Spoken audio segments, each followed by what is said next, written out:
Shri Venkateswara gold తాకట్టులో ఉన్న మీ బంగారాన్ని విడిపించి కొనబడును.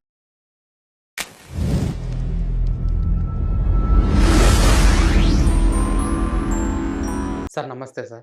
నమస్తే అండి. సార్ ఏపీ ఎఫ్డిసి గురించి మీ అభిప్రాయం ఏంటి సార్? అంటే అక్కడ ఫిల్మ్ డెవలప్మెంట్ కార్పొరేషన్ వేస్తారా వెయ్యరా అనేది చాలా చర్చ జరిగింది. ఎందుకంటే ఇండస్ట్రీ మొత్తం హైదరాబాద్లోనే ఉంది కాబట్టి అక్కడ వేయాల్సిన అవసరం ఏమిటి అని చాలామంది మాట్లాడారు కూడా. ఓకే. అయినప్పటికీ ఏపీలో సినిమాటోగ్రఫీ అని ఒక శాఖ ఉంది. ఓకే. దానికి కందుల దుర్గేష్ గారు అని ఒక మంత్రి గారు కూడా ఉన్నాడు. ఓకే. మరి మినిస్ట్రీ ఉన్నప్పుడు ఇతర విభాగాలు ఉంటే తప్పే ఉంది. ఇప్పుడు అక్కడ కూడా ఒక ఫిల్మ్ ఛాంబర్ ఉంది విజయవాడలో, పాతది. అంటే పాత రోజుల్లో హైదరాబాద్లో లేదు కానీ అక్కడ ఉంది.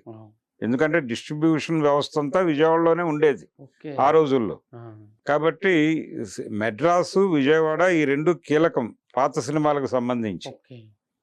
ఇప్పుడు కాకపోవచ్చు గాక, ఇప్పుడు ఏ ప్రాంతం ఏమిటి అనేది పక్కన పెట్టేస్తే ఏపీలో కూడా సినిమా పరిశ్రమ అంటే ఒక ఏర్పాటు జరిగిపోయిన తర్వాత తెలంగాణ అనేది అస్తిత్వవాదంతో వచ్చింది అనుకుందాం. దాని ప్రకారం వాళ్ళ నాగరికత, వాళ్ళ సాహిత్యము, దాన్ని కాపాడుకోవడం మీద ఎక్కువ శ్రద్ధ పెడతారు వాళ్ళు. అయితే ఈ సినిమా పరిశ్రమకు సంబంధించి ఇది కామన్ సినిమాగానే ఉంది ఇక్కడ.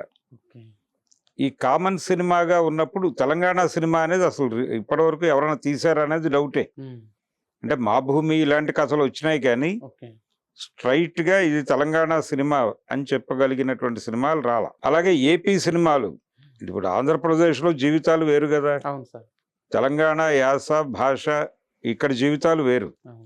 తెలంగాణ ప్రాంతంలో తెలంగాణ సినిమా, ఆంధ్రాలో ఆంధ్ర సినిమా తీసుకుంటే ఇప్పుడు వీళ్ళు జాతీయ స్థాయిలో ఇంకొక అవార్డు వస్తుంది తెలుగు సినిమాకి. అంటే ఉత్తమ ప్రాంతీయ భాషా చిత్రాల కేటగిరీలో ఉత్తమ తెలంగాణ తెలుగు చిత్రము, ఉత్తమ ఆంధ్ర తెలుగు చిత్రం అని రెండింటికి అవార్డులు ఇవ్వచ్చు అలా ఎమర్జ్ అవుతాయి. కనుక ఇప్పటి వరకు అది జరగలేదు. ఇప్పుడు ఏదైనా జరిపితే బాగుంటుంది అనేది అభిప్రాయం. అక్కడ కూడా సినిమా పరిశ్రమ అభివృద్ధి చెందాలి, ఆ జీవితాలను తెరకెక్కించేటువంటి బ్యాచ్ అక్కడ ఉండాలి. అంతే తప్ప వాళ్ళు హైదరాబాద్లో ఉండటం అనేది అనవసరం. అక్కడ ఉండటమే బెటరు. ఇండస్ట్రీ ఎలా ముందుకెళ్ళాలనేది అనుకుంటే అక్కడికే వెళ్ళాలి. ఇప్పుడు ఉన్నటువంటి తుళ్ళూరు ఆ ప్రాంతాల్లోనే వీళ్ళు ఇది కూడా పెట్టుకోవచ్చు, అంటే వీళ్ళకి కావలసిన కార్యాలయం. అలాగే గతంలో ఒక ప్రతిపాదన ఉండింది, అంటే జగ్గయ్యపేట దగ్గర నుంచి సిఆర్డిఏ పరిధిలో ఎక్కడైనా స్థలాలు ఇస్తే స్టూడియోల నిర్మాణానికి, అలాగే ఇతర అక్కడికి వచ్చి మేకప్ చేసుకోవడానికి అలా ఒక వ్యవస్థ ఉంటే బాగుంటుంది కదా అనే అభిప్రాయం ఒకటి ఉంది. ఎంతవరకు చెయ్యాలి, ఎంతవరకు ముందుకు తీసుకెళ్తారంటే ఎవరి లైఫ్ వాళ్ళదే. ఆంధ్ర సినిమా ఆంధ్రాలో నిర్మాణం కావాలి, వాళ్ళు అక్కడికి వెళ్ళిపోవడం మంచిది. అంటే అవకాశాలు ఉన్నప్పుడు అందిపుచ్చుకుని అక్కడికి ఇండస్ట్రీని తీసుకెళ్ళిపోవడం బెటర్. కామన్ ఏరియా అని అనుకోనక్కర్లేదు. ఇక్కడ తెలంగాణ సినిమాల నిర్మాణం జరుగుతుంది. తెలంగాణ విడిపోయిన తర్వాత, తెలంగాణ ఉద్యమం జరుగుతున్న రోజుల్లో తెలంగాణ సినిమా గురించి చాలామంది మాట్లాడారు. ఎన్ శంకర్ దగ్గర నుంచి మొదలుపెట్టి తెలంగాణ జీవితం తెరకెక్కట్లేదు, నరసింహరావు గారు వీళ్ళందరూ మాట్లాడారు. మరి తెలంగాణ ఆవిర్భవించిన ఇంతకాలం తర్వాత ఇప్పటివరకు ఒక తెలంగాణ సినిమా ఎందుకు తీయలేదు అంటే సమాధానం లేదు వాళ్ళ దగ్గర. కాబట్టి రెండు రాష్ట్రాలు, రెండు పరిశ్రమలు మంచిదే. పైగా ఇప్పుడు ఏర్పాటు చేసినటువంటి ఈ ఎఫ్డిసికి సంబంధించి దానిలో నాటక విభాగము దానిలోనే జాయిన్ చేశారు.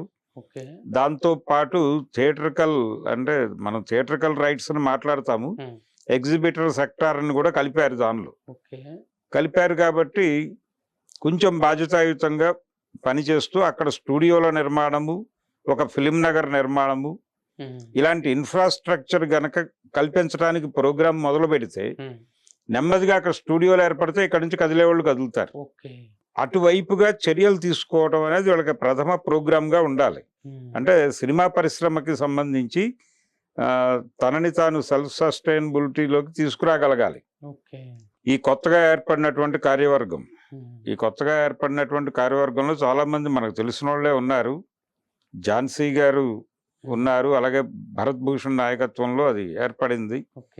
తర్వాత ఎస్వి కృష్ణారెడ్డి గారు ఉన్నారు దీనిలో, డైరెక్టర్స్ వైపు నుంచి, ప్రొడ్యూసర్స్ వైపు నుంచి చదలవాడ ఉన్నారు, చదలవాడ శ్రీనివాసరావు గారు. వీళ్ళందరూ కలిసి సినిమా పరిశ్రమని అభివృద్ధి చేయడానికి అక్కడ స్టూడియోల నిర్మాణం కావచ్చు, ఏదైనా కావచ్చు, ఆ సిఆర్డిఏ పరిధిలో కేటాయింపులు మొదలు పెడితే కదలటం మొదలవుతుంది. ఇక్కడ నుంచి మూవ్ అవుతారు. అక్కడ సినిమాలు చేసుకునే వాళ్ళు అక్కడ చేసుకుంటారు, ఇక్కడ చేసుకునే వాళ్ళు ఇక్కడ చేసుకుంటారు. ఒకే లాంగ్వేజ్ కావచ్చు కానీ యాసలు వేరు. తెలంగాణ సినిమాకి హైదరాబాద్ కేంద్రమా, వరంగల్ కేంద్రమా అయితే వాళ్ళకి ఇంకేదో కేంద్రం అవుతుంది. అలా వేరు కేంద్రాల నుంచి సినిమా పరిశ్రమ అభివృద్ధికి, తెలుగు సినిమా పరిశ్రమ అభివృద్ధికి దోహదపడతారు. ఆ లార్జర్ స్కేల్లో గనక వీళ్ళు ఆలోచించి ప్రోగ్రామ్ డిసైడ్ చేస్తే ఇప్పటి వరకు వీళ్ళ మధ్య ఉన్న అపనమ్మకాలు పోతాయి.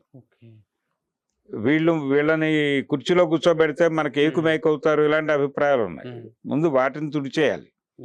వాటిని తుడిచేసి వాళ్ళకు కూడా అవకాశం కల్పిస్తూ వీళ్ళు ముందుకు నడవాలి. అలాంటిది ఏదైనా అంటే ఆంధ్ర తెలంగాణ మధ్య ఇది ఒక ప్రకటనగా చేయొచ్చు అని చాలా మంది మారుతున్నారు కానీ అలా కుదరదు. ఏ పరిశ్రమని ఆ ప్రాంతానికి అప్పచెప్పేయటం బెటర్. సార్, ఈ ఎఫ్డిసి ఏర్పాటు అయిన తర్వాత ఇప్పుడు మన ఆంధ్రప్రదేశ్లో హైదరాబాద్ లాగా డెవలప్ అయ్యి ఎంత టైం పడుతుంది సార్ ఇట్లా చేయడానికి? అంటే ఇక్కడ కూడా చాలా టైం పట్టింది కదా. 90లో మొదలైంది ఇది, 88 చివరిలో మొదలైంది. అక్కడ నుంచి కంప్లీషన్ అయ్యేసరికి దాదాపు 2000 అయింది. అంటే హౌస్ అలాట్మెంట్స్ వాళ్ళు నిర్మాణాలు చేసుకోవటము, మెడ్రాస్ నుంచి ఇక్కడికి రావటం, ఇదంతా కొంచెం టైం తీసుకున్నటువంటి కార్యక్రమమే. ఇప్పుడు అక్కడికి వెళ్ళాలన్నా ఇలాంటి టైం తీసుకుంటే తీసుకోవచ్చు, కానీ జరగాలి. అక్కడ కూడా సినిమా పరిశ్రమ అభివృద్ధి చెందాలి. కొంత ప్రెజర్ తగ్గుతుంది హైదరాబాద్కి. హైదరాబాద్లో ఉన్న ఇండస్ట్రీకి కొంచెం ప్రెజర్ తగ్గుతుంది. కొంతమంది ఆస్పిరెంట్స్ అక్కడికి వెళ్ళిపోతారు, హ్యాపీగా పనులు చేసుకుంటారు, బతుకుతారు. ఎందుకు వాళ్ళని రోడ్డు మీద కూర్చోబెట్టాలి? అందుకని డెఫినెట్గా అంటే ఈ ఎఫ్డిసి ఏర్పాటు బాగానే ఉంది కానీ దీని స్పిరిట్ తీసుకొని ముందుకెళ్ళాలి. దీని స్పిరిట్ తీసుకుని ఏపీలో సినిమా పరిశ్రమ అభివృద్ధి అనేది కీలకమే, అవసరం. దాన్ని ప్రాపర్గా ఇన్స్టాల్ చేయగలిగితే వినటానికి చాలా మంది ఉత్సాహంగా ఉన్నారు. ఆల్రెడీ డి రామానాయుడు గారి స్టూడియో వైజాగ్లో ఉంది, అక్కడ డెవలప్ అయ్యే అవకాశాలు ఎక్కువ ఉన్నాయనే వాదన కూడా వినిపిస్తుంది. వైజాగ్లో ఒక స్టూడియో ఉంది, చిరంజీవి గారు కూడా స్టూడియో పెడతాను అన్నాడు ఆ మధ్యకాలంలో. వైజాగ్లోనే ఏదో 2 కొండల మధ్య అనుకున్నారు, ఆ 2 కొండలు ఏమిటో అర్థం కాలేదు. సరే, అదొక కథ ఉంది. కానీ ఇంటిగ్రిటీ రీచ్ అయ్యి ఇప్పుడు ఒక చోటే ఫిల్మ్ నగర్ ఇస్తారు, అక్కడే స్టూడియోలు ఇస్తారు అంటున్నారు కదా. అవి ఉంటే ఉంటుంది సార్, ఏదో ఒక స్టూడియో ఉంటుంది. కానీ అది కాదు కదా. ఇప్పుడు రామానాయుడు గారి వైజాగ్ స్టూడియో ఒకటే సరిపోదు. కాబట్టి ఇక్కడ వీళ్ళు ఎందుకు జగ్గైపేట ఏరియాలో అని అనుకుంటున్నారంటే హైదరాబాద్తో యాక్సెసిబిలిటీ ఉంటుంది. ఒక 2-3 అవర్స్లో రాను పోను చేసుకోవచ్చు. ఇక్కడ వాళ్ళని అక్కడికి తీసుకెళ్ళి నటింపజేయచ్చు, అక్కడ వాళ్ళని ఇక్కడికి తీసుకొచ్చి నటింపజేయచ్చు. ఏదో ఒక అవగాహనతో నడుస్తుంది అనే కాన్ఫిడెన్స్, అంతే. అంతకు మించి ఏం లేదు. సినిమా పరిశ్రమ అనేది సీరియస్గా అయితే అక్కడ జరగాలి, ఇక్కడ జరగాలి. 2 చోట్ల అభివృద్ధి చెందాల్సిన అవసరం ఉంది. 2 పనులు టేకప్ చేయాల్సిన అవసరం ఉంది. కాబట్టి సినిమా పరిశ్రమ ఒక ప్రాంతానికి పరిమితం కాదు, అన్ని ప్రాంతాలకి పరిమితం. ఇక్కడ పర్టికులర్గా అక్కడ లేదు, మూమెంట్ లేదు అనేది అర్థమవుతోంది. ఒక మూమెంట్ క్రియేట్ చేయగలిగితే మెహర్ రమేష్ గారు వాళ్ళ గురించి పర్మనెంట్గా చెప్పుకుంటారు జనాలు. చాలా మంది ఆంధ్ర ప్రాంత వాసులు, అంటే మన ఏపీలో ఉన్న ప్రజలు ఏం చెప్తున్నారంటే హైదరాబాద్ నుంచి నటుల్ని, టెక్నీషియన్ని తీసుకొచ్చే కంటే కూడా ఇక్కడ మా లోకల్ టాలెంట్ని గుర్తించి మీరు కనుక ఎంకరేజ్ చేయగలిగితే మేము కూడా మంచి ఫలాలు చూపిస్తాము అనే వాదన. మంచిదే అది. లోకల్ వాళ్ళకి అవకాశాలు కల్పించడం అనేది చాలా గొప్ప విషయం. అసలు అవకాశం ఉంటే చేసుకోవచ్చు, లేదు అంటే ఇంకో పద్ధతిలో అకామిడేట్ చేసుకోవడానికి వాళ్ళకి ఒక అవకాశం ఇవ్వాల్సిన అవసరం కూడా ఉంటుంది.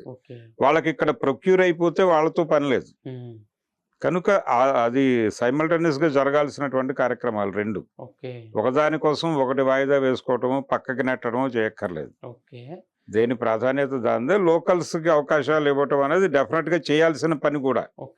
వాళ్ళకి చేస్తూనే మిగిలిన వాళ్ళకి కూడా మనోస్థైర్యాన్ని నిలబెట్టాలి. ఈ 2 పనులు జమిలిగా చేస్తే చేయాలని అనుకుంటున్నాడు ఆయన.